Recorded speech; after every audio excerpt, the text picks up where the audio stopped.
Congress party नेतृत्व विहीन है। कैसे राहुल गांधी अमेठी से भागे वायनाड गए, अब वायनाड से भागकर अब रायबरेली चले आए। इनके नेताओं के ये हालात, ये क्या बात करेंगे? ये जब भी हमारे देश में कोई अच्छा काम होता है, देश आगे बढ़ता है, तो कांग्रेस के नेताओं को दर्द होता है, तकलीफ होती है। और आने वाले समय में हम छत्तीसगढ़ में विकास के मापदंड, विकास के सोपान तय करेंगे और निश्चित रूप से छत्तीसगढ़ को आगे बढ़ाने का काम करेंगे। नमस्कार, स्वागत है आप सभी का लाइव खबर 24/7 में। स्वभाव में सरल, बातों में अटल, सादगी जिनकी है पहचान, जो करे हमेशा छत्तीसगढ़ महतारी का मान, ऐसे है हमारे छत्तीसगढ़ के उप मुख्यमंत्री अरुण साव जी की पहचान। हमारे स्पेशल शो टॉक विद अतिथि में आपका बहुत बहुत स्वागत है सर। जी थैंक यू, बहुत धन्यवाद। आपके सभी दर्शकों को राम राम, जय जोहार। सर, शुरुआत बातों की करते हैं यहाँ से, आपकी राजनीतिक करियर की। आपकी राजनीतिक करियर की शुरुआत एबीवीपी से हुई, उसके बाद आपने वकालत की है, उसके बाद एक बार फिर आप राजनीति से जुड़े और लगातार जुड़े रहे। कैसा अनुभव रहा है? लंबे समय तक राजनीति में रहे तो पारिवारिक रूप से मैं विचारधारा से जुड़ा और विचारधारा से जुड़कर काम करते करते छात्र जीवन में विद्यार्थी परिषद का काम किया, विभिन्न दायित्वों का। फिर जब पढ़ाई पूरी हो गई तो युवा मोर्चा में लंबे समय तक काम किया। पिताजी भी वकील थे, उनके साथ वकालत प्रारंभ की, बाद में बिलासपुर आया उच्च न्यायालय में वकालत करने। लंबे समय तक वकालत भी किया, उप महाधिवक्ता के रूप में भी काम करने का अवसर मिला। पर वास्तविकता ऐसी है कि मुझे जो काम मिलता है उस काम में पूरी तरह से डूबकर करना, पूरा समर्पण भाव से करना और अपने पूरी क्षमता का उपयोग उस काम को यशस्वी बनाने में, सफल बनाने में करना, ये मेरा स्वभाव रहा है। फिर से राजनीति में आकर काम करने का अवसर मिला। 2019 में पार्टी ने लोकसभा की टिकट दी, बिलासपुर लोकसभा की जनता ने आशीर्वाद दिया, सांसद निर्वाचित हुआ और पूरी ताकत और क्षमता, ईमानदारी से लोकसभा सांसद के रूप में काम किया। और आपको बताऊं कि छत्तीसगढ़ में सर्वाधिक प्रश्न पूछने वाला सांसद मैं रहा। सर्वाधिक बार लोकसभा में बोलने का रिकॉर्ड इस 5 साल में मेरा बना। और जब बाद में पार्टी ने प्रदेश अध्यक्ष की जिम्मेदारी दी तो मैंने कहा था कि मैं परिश्रम की पराकाष्ठा करूंगा और छत्तीसगढ़ में सरकार बने भारतीय जनता पार्टी की, इसके लिए दिन रात मेहनत करूंगा।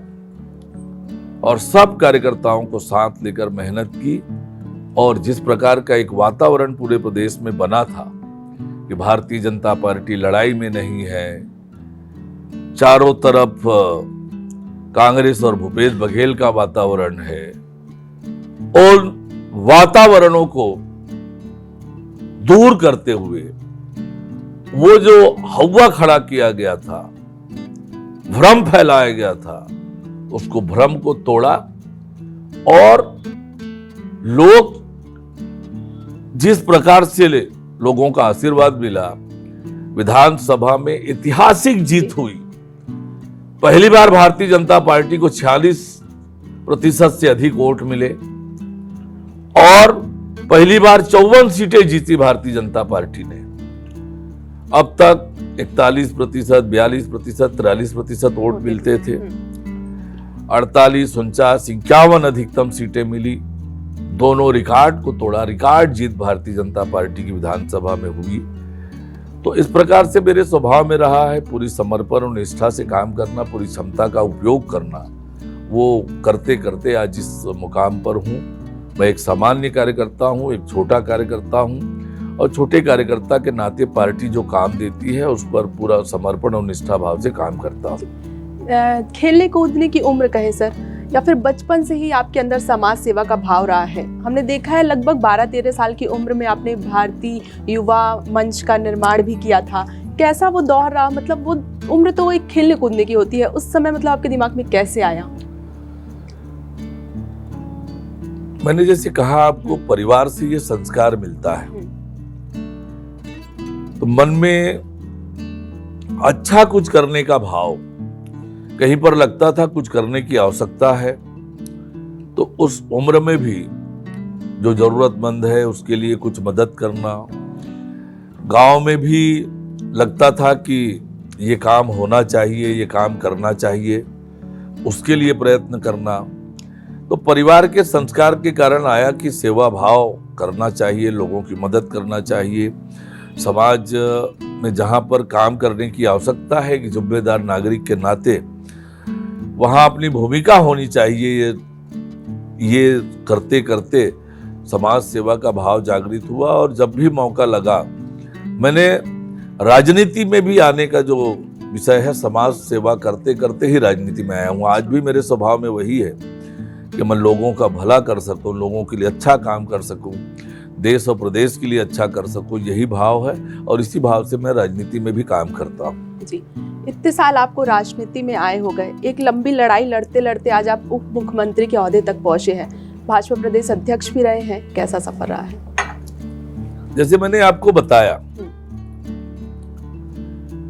मैं जीवन में मैंने कभी कोई लक्ष्य तय नहीं किया कि मुझे ये बनना है, ये पाना है। मैं केवल काम करने पे भरोसा रखता हूं। मुझे जो काम मिला उस काम में पूरा अपना 100% देना, पूरे निष्ठा और समर्पण के साथ काम करना। और ये काम करते करते न जाने, मैंने कभी सपने में भी नहीं सोचा था कि मैं कभी विधायक बनूंगा, कभी सांसद बनूंगा, और ये उप मुख्यमंत्री का तो बात ही बहुत दूर का विषय है। मैंने कभी सोचा नहीं था कि मैं कभी, मुझे बनना है, बनना चाहिए या बनूंगा। मैं तो काम करने का एक तरह से जुनून होता है मुझ में, और वो काम करते करते पता नहीं कब सांसद बन गया, फिर प्रदेश अध्यक्ष बन गया, फिर आज उप मुख्यमंत्री बन गया। तो राजनीति में भी पूरी समर्पण और निष्ठा से काम करना, और काम करते करते इस मुकाम पर आया हूं। तो मैंने तो कभी सपने में सोचा भी नहीं था कि मुझे कुछ बनना है, कुछ बन पाऊंगा। जी, हमने कई प्रदेश अध्यक्ष देखे हैं, लेकिन आपके जैसे सफल और चर्चित प्रदेश अध्यक्ष नहीं देखे। कैसा महसूस करते हैं जब लोग मतलब ऐसा सोचते हैं आपके बारे में कि आप सबसे अलग हैं, चर्चित हैं? देखिए, राजनीति में हर व्यक्ति की अपनी सोच होती है, अपना काम करने का तरीका होता है। मुझे मालूम था कि भारतीय जनता पार्टी की ताकत क्या है। कुशाभाऊ ठाकरे जैसे हमारे नेताओं ने छत्तीसगढ़ में इतनी मजबूत संगठन की रचना की है, हर मतदान केंद्र तक निष्ठावान और ईमानदार कार्यकर्ताओं की एक लंबी फहरिस्त है।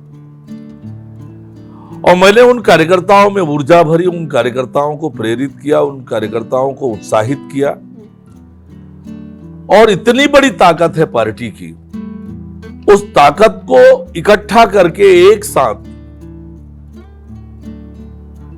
चुनाव के काम में लगाया, पार्टी के काम में लगाया। और पार्टी में तो हमारे यहाँ टीम वर्क होता है, सामूहिक नेतृत्व होता है। हम सब लोगों ने मिलकर मेहनत की और ये परिणाम आया।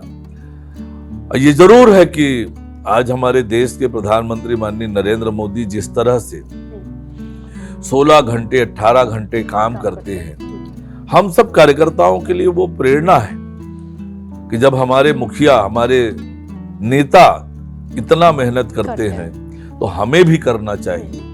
और उनसे इंस्पायर होकर मैंने भी प्रदेश अध्यक्ष के नाते उसी तरह से मेहनत करने की कोशिश की, सब कार्यकर्ताओं को साथ लेकर, सभी नेताओं को साथ लेकर, और ये ऐतिहासिक परिणाम आया। तो ये सही है कि जो काम पार्टी ने आपको सौंपा है, वो काम जब होता है तो प्रसन्नता मन में मिलती है, उत्साह बनता है और काम करने की प्रेरणा मिलती है। लोरमी विधानसभा क्षेत्र से आप विधायक रहे हैं, पूरा क्षेत्र रामचरितमानस के नाम से प्रसिद्ध है। आगे उसके लिए क्या कुछ प्लानिंग है, क्या कुछ और नया करने की सोच रहे हैं सर वहां पे? लोरमी विकास में अपेक्षित विकास हुआ नहीं है। एक बड़ा हिस्सा वनांचल है।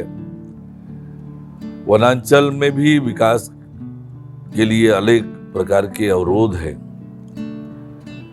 मूलभूत आवश्यकताएं लोरमी की पूरी हो, बिजली, पानी, सड़क, इसके लिए लगातार प्रयत्न मैं कर रहा हूं वहां से विधायक बनने के बाद, और बहुत सारे काम हुए भी हैं, पर अभी तो शुरुआत है। और लोरमी में मूलभूत आवश्यकताएं पूरी हो, लोरमी विकास की दिशा में आगे बढ़े, इसके लिए ठोस और मजबूत योजना बनाकर हमने काम करना प्रारंभ किया है। आने वाले समय में उसका परिणाम दिखेगा। जी, आप छत्तीसगढ़ के उप मुख्यमंत्री हैं। पार्टी ने बड़ी जिम्मेदारी आपको सौंपी है, कैसे उस जिम्मेदारी का निर्वहन कर रहे हैं और सबसे पहली प्राथमिकता आपकी क्या होती है? देखिए, छत्तीसगढ़ को प्रकृति की असीम कृपा है, और कांग्रेस के जमाने में जब देश और प्रदेश में कांग्रेस पार्टी की सरकार थी, छत्तीसगढ़ का केवल शोषण और उपेक्षा हुआ। छत्तीसगढ़ को कुछ दिया नहीं कांग्रेस पार्टी ने, और छत्तीसगढ़ के लोगों का दर्द किसी ने समझा तो भारतीय जनता पार्टी और अटल बिहारी वाजपेयी जी ने समझा। अलग छत्तीसगढ़ राज्य बनाया ताकि छत्तीसगढ़ की जो ताकत है, बड़ी बड़ी नदियां, बड़े बड़े जंगल, बड़े बड़े पहाड़, कोयले से लेकर हीरे तक का भंडार, और छत्तीसगढ़ की सबसे बड़ी ताकत यहाँ के सीधे साधे, भोले भाले, ईमानदार और मेहनती लोग। यदि इन सबको समन्वित रूप से योजना करके काम किया जाए तो छत्तीसगढ़ देश का अग्रणी राज्य बन सकता है। जब राज्य में हमारी सरकार थी तो बहुत हद तक प्रयास हुए इस दिशा में, और छत्तीसगढ़ के लोगों के जीवन में परिवर्तन आया। छत्तीसगढ़ विकास की दिशा में आगे बढ़ा। पर 5 साल में कांग्रेस की सरकार ने जो छत्तीसगढ़ की दुर्दशा कर दी, छत्तीसगढ़ के हालात खराब किए। अब फिर से जब हमें जिम्मेदारी मिली है तो हम छत्तीसगढ़ को देश के अग्रणी राज्य बनाने की दिशा में लेकर जाएंगे। छत्तीसगढ़ के विकास हो और छत्तीसगढ़ की छवि जो देश भर में है, उस छवि को अच्छा बनाए, इस दिशा में हम काम कर रहे हैं, योजना बनाकर काम कर रहे हैं। छत्तीसगढ़ में विकास की असीम संभावनाएं हैं, और देश का अग्रणी राज्य बनने की ताकत छत्तीसगढ़ में है।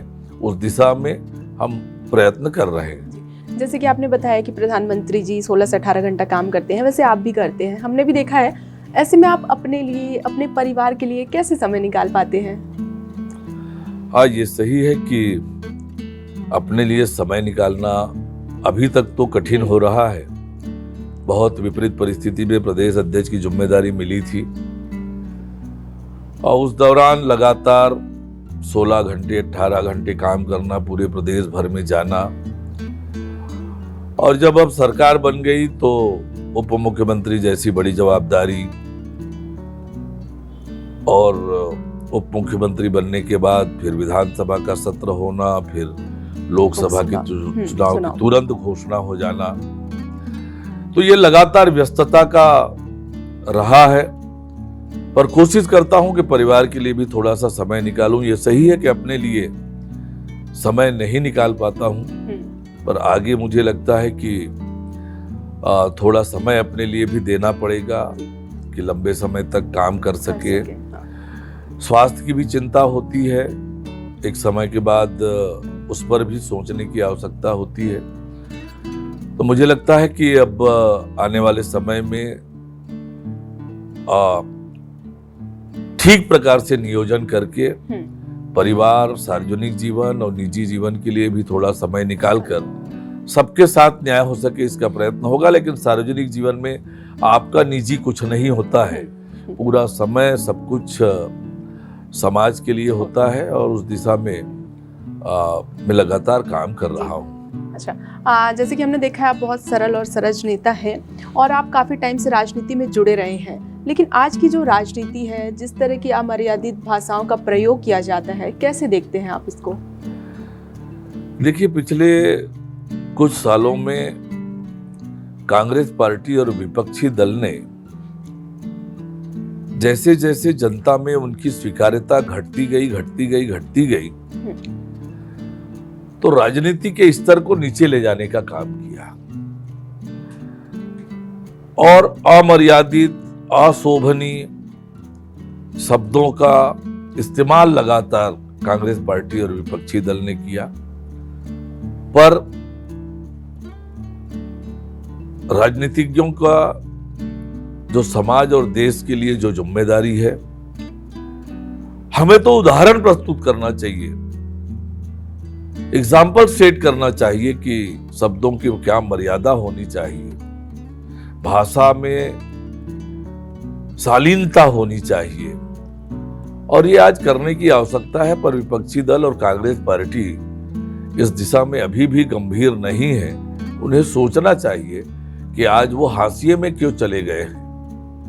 उन्हें समझना चाहिए कि देश की जनता के इच्छा और आकांक्षाओं के विपरीत आचरण करेंगे आप, तो जनता आपको हाशिए पर डाल देगी।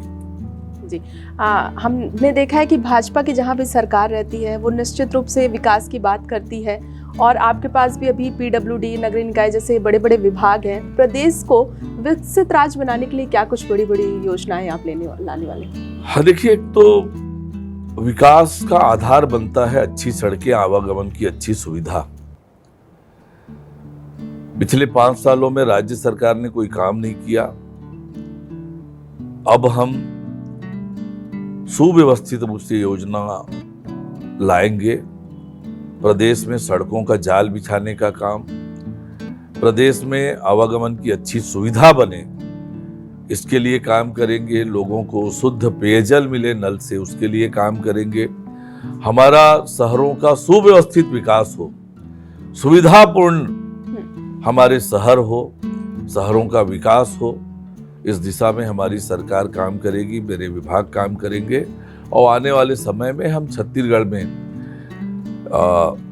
विकास के मापदंड, विकास के सोपान तय करेंगे और निश्चित रूप से छत्तीसगढ़ को आगे बढ़ाने का काम करेंगे। छत्तीसगढ़ में लगातार कांग्रेस के नेताओं का दौरा जारी है, जो हमेशा भाजपा पर हमलावर रहते हैं। अभी कश्मीर के मुद्दे को लेकर कांग्रेस का कहना है कि भाजपा वहां से भाग रही है, बीजेपी चुनाव नहीं लड़ना चाहती, क्या कहेंगे? आज कांग्रेस मुद्दा विहीन है,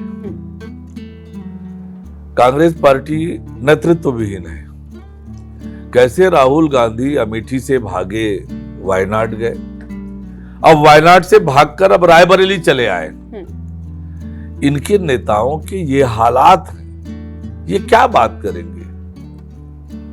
और आज कश्मीर कहां से कहां जा रहा है, कश्मीर किस दिशा में आगे बढ़ रहा है जी। कश्मीर की तरक्की इनसे देखी नहीं जा रही है।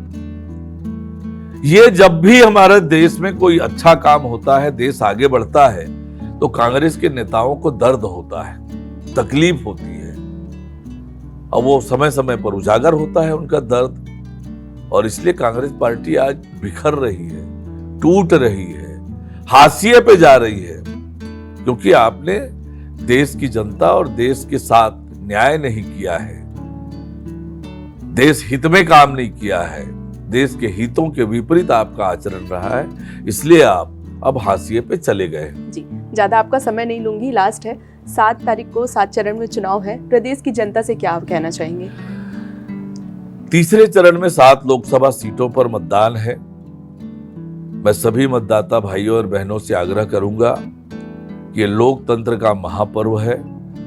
मताधिकार एक तरफ जहां अधिकार है, वहीं आपका दायित्व भी है, जिम्मेदारी भी है। मजबूत लोकतंत्र के लिए, देश के भविष्य के लिए एक अच्छा जनप्रतिनिधि चुने, राष्ट्र हित में मतदान अवश्य करें, और 7 मई पहले मतदान फिर जलपान, इस भाव के साथ सभी मतदाता मतदान केंद्रों में जाकर मतदान करें, यही निवेदन करता हूं। आपके सभी दर्शकों को मैं बहुत धन्यवाद देता हूं, और आपके सभी दर्शकों से भी आग्रह करता हूं कि मतदान के लिए हम सब भी योगदान करें, लोगों को प्रेरित करें मतदान के लिए। बहुत बहुत धन्यवाद आपका। आज हमारे साथ बने हुए थे अरुण साहू जी, जिनसे हमने काफी कुछ जाना। आपको हमारी बातचीत कैसी लगी हमें कमेंट करके जरूर बताएं और भी ऐसी वीडियोस के लिए लाइव खबर 24/7 को फॉलो करें।